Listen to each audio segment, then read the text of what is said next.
Hey guys, welcome to science class. Don't laugh at my glasses. Do not laugh at my glasses. Look, I got these glasses and I'm going to explain this in Bible class too because I don't know what videos you guys watch first, okay? But I got these glasses to protect my eyes from the light that I keep seeing on the phone and on the computer all the time because if not, I'm going to ruin my eyes for how much we look at the computer. And I suggest that if your eyes have been bothering you because you're focusing too much, Paula, and other people on the phone, not focusing too much, but that it bothers you to focus in on the phone, that you need to go to Miss Bea Medina's Optica, get your exam, and get these glasses too. Because even if you don't need like augmentación, right, is what it's called, then you do still need the blue light technology, which is what they make the glasses with, so that it can protect you from the light from the cell phone, the light from the TV, and the light from the computer, because we're on it a lot more than we used to be. Okay, so even though you might not be having eye problems right now, but it might be bothering you to look at them, or not even bothering you to look at them, if you have it in your presupuesto, it is important. So anyway, just to let you know all of that. But don't make fun of me. Well, if you want to. Anyway, you guys make fun of me for everything. But I make fun of you guys too, so it doesn't matter. Okay, here we go. Let's get started on chapter 3. Now look, for chapter 3, we're talking about motion and forces, which is a completely new topic from what we were talking about before. So if we're talking about motion and forces, think about it in your head. Is that talking more about chemistry, or is it talking more about physics? This time we're talking more about physics, okay? And it's really important to be in your book so that you can understand what themes I'm going to talk about today. You might even, between today and tomorrow, you might get a lot of information from this video in order to write down your topics and explain your things more than the reading sometimes, because I'm going to have to go into a few of the themes to be able to describe to you the practice and how to do it, okay? So it is nice to look at page 44. It's a very good quote from Galileo right here. It says, "Here we advance a very new science on a very old subject." Okay, Galileo was one that believed that there was a God that put order into the universe. So he's saying we're looking at, when we look at physics is not super old. The science of looking at what the laws were already in the world for motion and for light and for different things like that, right? So he says, here we advance a very new science on a very old subject. Maybe nothing in nature was earlier than motion, okay? Motion, and that's interesting that he says that, because it's true. What happened? So God moved about the earth, right? He was moving about the earth, so motion was the first thing that we are going to see in nature, right? And many, it says, and many and great volumes we see have been written by philosophers concerning it. But yet I find many properties of it worth our knowing, and which hitherto have not been observed, but much less demonstrated. Okay, so he's saying that there's a lot of stuff to learn from nature. There's a lot of stuff that God already put in the world. We believe, look, you guys are gonna see me like this all the time, which is dumb and annoying, but that part you can make fun of if you want to. But you're gonna see a lot of things inside science, every law, and you're gonna hear this from Isaac Newton, you're going to hear this from Galileo, you're going to hear this from a lot of different famous scientists that say, look, God put the laws there. We're just the one taking the laws and putting them down on paper and observing them, which is one of the coolest things ever. Okay, so we're getting into physics this time. Here you go. Here are your temas for today. Look, you're going to see on your homework sheet that 3.1 is the only one that we're doing this week between 2 different days. 3.1 part 1, 3.1 part 2, because it is huge and it has a lot of information. You're going to see that tomorrow's is going to have a lot more math. Not tomorrow's, pardon. What day is it that we're going to do this? I can't remember. But whatever day you have this next, there's a lot more math involved. Okay, so that day is going to be a little bit longer. Today we're just going to get started in it. You're going to be in page 44 through 48. Okay, number 1, you need to write 5 sentences on classical versus modern physics, and Newton and Galileo's contribution to physics, okay? Number 2, you need to write 3 sentences on the difference between scalar and vector quantities, okay? Number 3, you need to write 5 sentences on distance and displacement. Number 4, you need to write 3 sentences on vectors and resultants. Okay, so listen to those again. Number 1, you write 5 sentences on classical versus modern physics with the contributions of Galileo and Newton. Number 2, you write the differences between scalar and vector quantities. That's page number 46 if you need to see how to write scalar and vector. You write 3 sentences on that. Number 3, you write 5 sentences on the distance and displacement. And number 4, you write 3 sentences on vectors versus and resultants. Not versus, but resultants. Okay?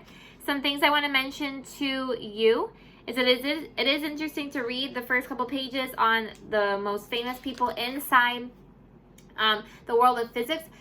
We talked about this before, but you're going to see it in your reading today. Aristotle had a lot to contribute to science, to philosophy. Where was Aristotle from? Greece. Okay, they were very interested in educating themselves, right? Very interested in that. Ashley knows a lot about that. Aristotle was super, super smart, okay? And we're not discounting what he did. And we're not saying that there is, that he didn't do a lot for science. But you do need to understand something. When he was studying science, experimentation was not the method.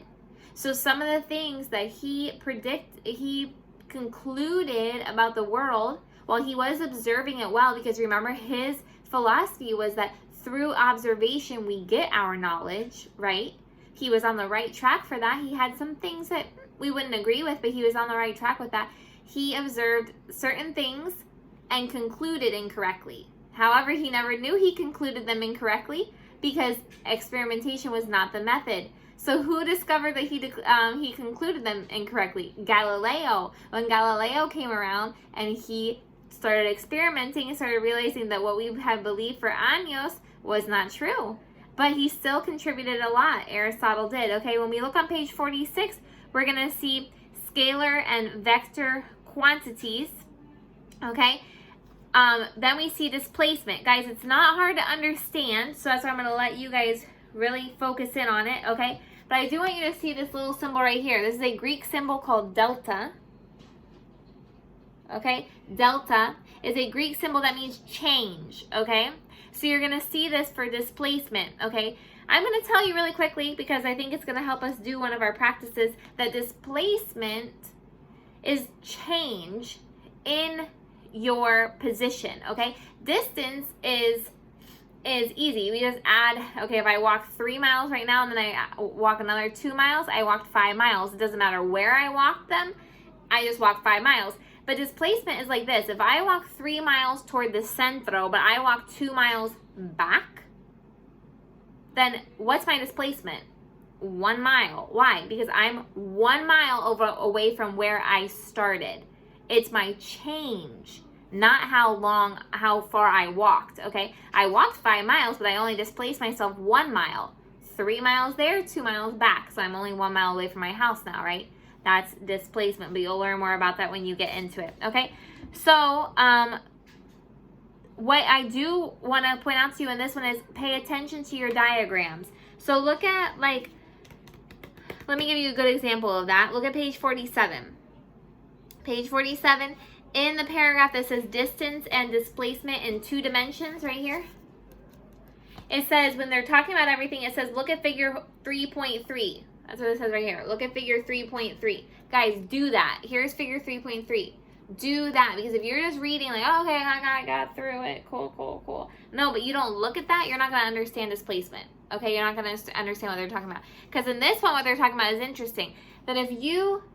This is 2-dimension displacement. That means you go 2 different places. You start at the school, you go to your friend's house, and then you go to your house.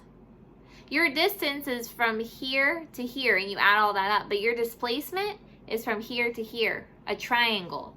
Okay? Because you're not this far away from your house. You're this far away from your house, the most direct path, which is the hypotenuse of a Pythagorean theorem triangle, right? A right triangle. So that's the difference between distance and displacement. And you're like, well, I just gotta understand what you're talking about. Read it and you will follow the figure, okay? What I do want to do with you today is practice 3.1a.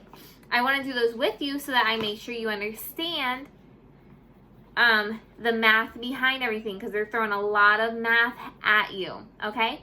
You're not going to do the section review until tomorrow. Okay, look at number 1. An aircraft travels 1,000 kilometers west and travels 500 kilometers west. Okay, so he travels west and then he travels west again. What is its total displacement? Well, in that case, the displacement is 1,500, right? Because he goes west and then he goes west some more, right? Pardon. Well, that would be your west, right? But my west is this way. Anyway, west. He goes 1,000 kilometers west and then goes west more, so he's still going. The displacement in that case is going to be just like the distance, so it's going to be 1,500 kilometers. Number 2, though, a vehicle travels 60 kilometers north and then 40 kilometers south. What is its total displacement? 20 kilometers, right? Because, look, it's 60 positive, 40 negative, and you're left with what? 20 positive. So it's 20 kilometers north is his displacement. Number 3, a boy walks 100 miles forward. That's going to be 100 meters forward, which is positive.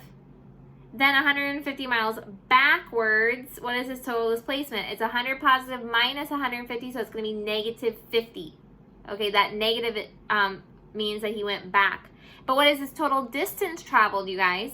It's going to be 100 plus 150, which is 250, like I was describing from me going to the centro, okay? So distance is longer because he walked that, but he didn't displace himself that far. And number 4, an airplane flies 750 kilometers east, that's my east, and 625 kilometers north. What is his total displacement? And in that case, you've got a triangle, because watch this right here. Okay, he went east 750, then he went north 625. You want to know total displacement? Your total displacement is going to be the hypotenuse right here.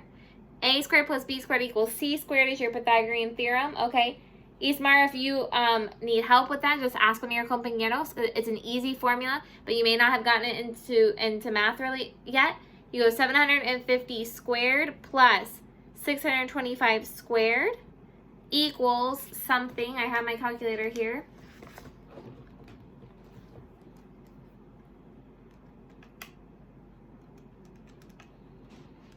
$953,000 plus 125. We take the square root of that. 976. Okay, 976 is going to be your displacement. But what's going to be the distance? It's 750 plus 625 is going to be your distance. So let's see what that is. 1,375, okay?